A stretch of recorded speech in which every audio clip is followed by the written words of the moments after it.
আসসালামু আলাইকুম সবাইকে কিচেন কুইনের পক্ষ থেকে স্বাগতম। আজকে আপনাদের সাথে শেয়ার করব বুরহানি রেসিপি। এখানে আমি রেসিপিটা তৈরি করার জন্য 5 লিটারের মতো পানি নিয়েছি। তারপর দিয়ে দিয়েছি পরিমাণ মতো লবণ, কিছুটা বিট লবণ। বুরহানি তৈরি করার জন্য এখানে আমি দুই বক্স টক দই ইউজ করেছি, তিনটা মিষ্টি দই ইউজ করেছি।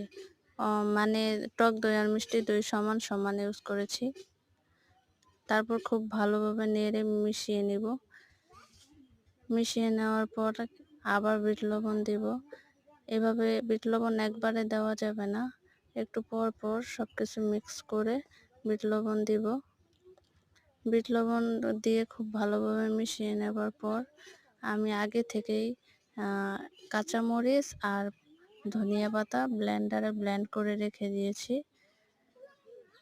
তারপর এখানে আমি কিছুটা টমেটো সস দিয়ে দিলাম। টমেটো সস দিয়ে মিশিয়ে নিয়ে তারপর ব্লেন্ড করে রাখা ধনিয়া পাতা আর কাঁচামরিচের মিশ্রণটা দিয়ে আবারও খুব ভালোভাবে মিশিয়ে নিব। তারপর দিয়ে দিব আবার কিছুটা বিট লবণ।